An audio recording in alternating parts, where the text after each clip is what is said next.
programs? Welcome back to ArcNeo Reviews, where hopefully you can see a difference here. We are actually using a newer phone for the camera, so hopefully things will sound and look maybe a little better.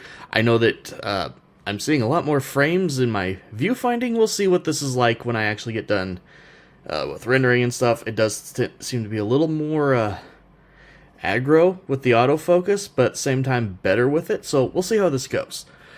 But today, we're looking at something in my ongoing quest of reviewing every Starscream that I own, which is in and of itself an ever-growing list. We're doing another one of those. Holy crap, I didn't think I'd get to make this video like this soon, if at all. Today, we're looking at Golden Lagoon Starscream. Now, a little bit of history on the Golden Lagoon Starscream. We never got a version of this figure in the West, aside from Combiner Wars Skydive, which is the origin of this mold. It's a little more F-18 than Starscream normally would be. In Japan, they got two versions. They started with a Unite Warriors Ghost Starscream, which is this, but just almost completely made of clear plastic. Given that it's a Japanese-made figure, I actually would trust it more than most Ghost Starscream figures.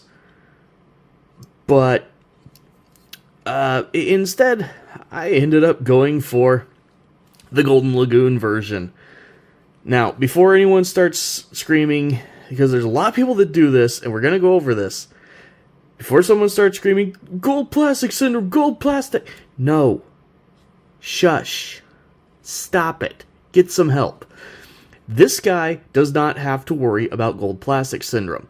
This is a very, very different plastic than gold plastic syndrome was. Gold plastic syndrome, was not only golden plastic. It was a number of metallic plastics. They'd have like this kind of trademark swirl in them.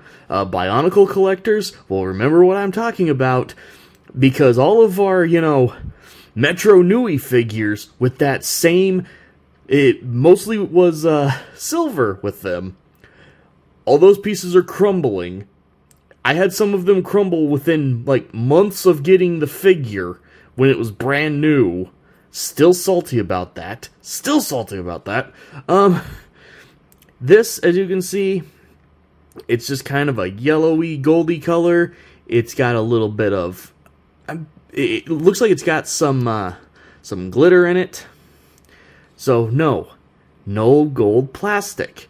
There are actually like 3 different colors on him. Obviously you have this outright chromed stuff. This being Japanese chrome, not West chrome. Again, I expect it to last longer, though I'm still going to pamper it as much as I can. You've got the, basically just the yellow of the few parts that kind of have to be this rubbery material. Then you've got this gold plastic and this yellower gold plastic that's mostly down on the joints. So, number of things going on here. Very, very shiny boy. This mold was very simple. Now, this being a Combiner Wars mold, Unite Warriors, yes, this does have an arm mode and a leg mode. We're skipping those. Nobody cares about those modes. He does come with a hand piece to make him a hand, because, hi, this mold comes with a hand. The feet always came with the Voyager that formed the torso in this case. But for our sake and our purposes, here's the important part of it. That little centerpiece that you can pull out and have some weird-looking flat blaster. Or, I guess, hand him this and pretend that's a blaster. We don't really care about this, but, I mean, it's cool that I got it with him. I like complete figures. Speaking of things that came with him, I also got his collector card, which is just cool to say I've got. 10s all across the board because of the whole Golden Lagoon thing. But I will say that is already my opinion of Starscream. If you hadn't caught on yet, catched on. Yeah, let's talk like American. The original owner of this guy did also even save parts of the box. So we've got, you know, some screenshots of the episode, some really cool artwork, pictures of some of the other figures in the line. There was a whole like Golden Lagoon line of these figures. We've got the front of the box too, which just looks awesome. It's even printed with like really high gloss, so like you get the right amount of shine on the chrome parts of this guy. Just really cool to have. He does also come with his blaster. It is a very simple blaster. We don't get null rays for him. It's whatever. You can either plug it in the top here, or underneath the wing on either side. It's simple, but it's neat.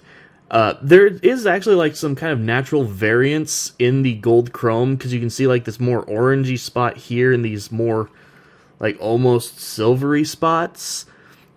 That's just kind of like the electroplating. I've not seen any true scraping on this guy. I've identified a few places where there will be scraping, but it hasn't happened yet, and when it does happen, I'm not concerned. So let's go ahead and actually get this guy transformed, which is intensely simple for anyone who knows this mold.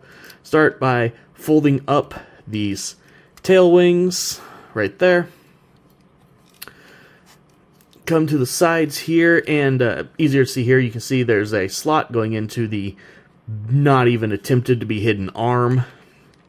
Go ahead and just get that free. Right there we have the first place where I know this chrome will be going away. At the same time, I'm okay with that, especially here. The chrome has actually added just enough thickness that this is a very, very tight pegging point. Much tighter than the normal, what did I say it was? Skydive mold. So that is going to come off eventually. I'm not fussed about it.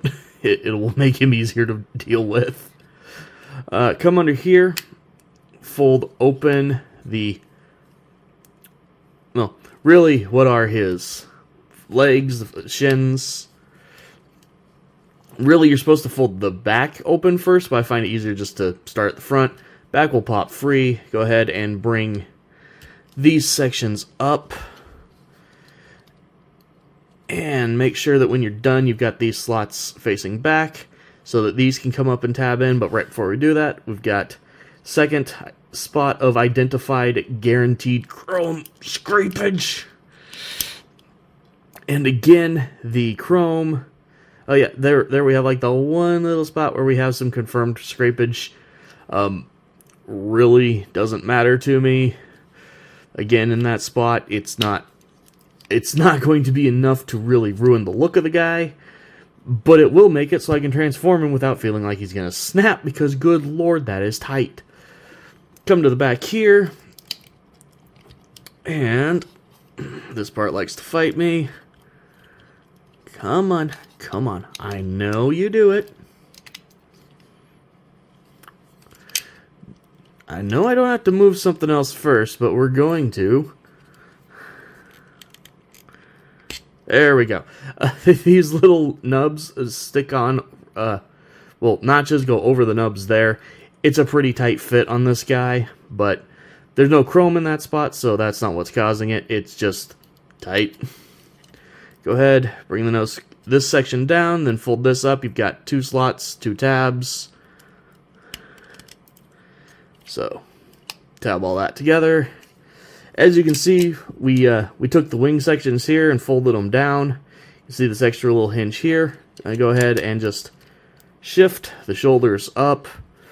You'll see that it lines up right there. Go ahead, get the arms in place, turn the head around, and there we have Golden Lagoon Starscream. And yes, on the one hand, aside from the face, this is not very Starscreamy. It really isn't. But on the other hand, who cares? This is really, really cool. It looks so awesome on the shelf with a bunch of other Starscreams. We can go ahead, give him his blaster. Like, I think really my only true complaint is the lack of null rays. I'm sure someone could 3D print some null rays that, like, peg into that slot right there or something. I'm really not fussed. You can go ahead and angle the wings back a little bit if you want. This is cool. Yes, it's a Combiners War Deluxe mold. Good lord. My tongue tonight. But it's still so, so cool. Do our best here to get a shot of that face. That is a very hard to film face with just how chromed out it is.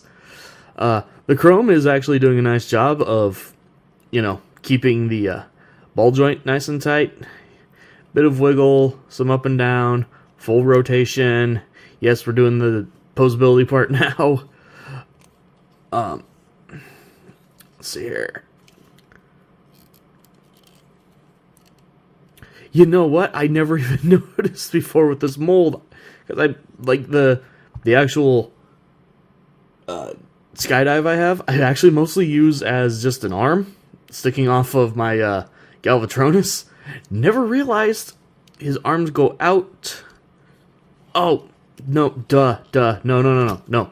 Ignore me. I have the dumb. I missed a step. I didn't even think about the fact I missed the step. Gotta shift the arms out even more.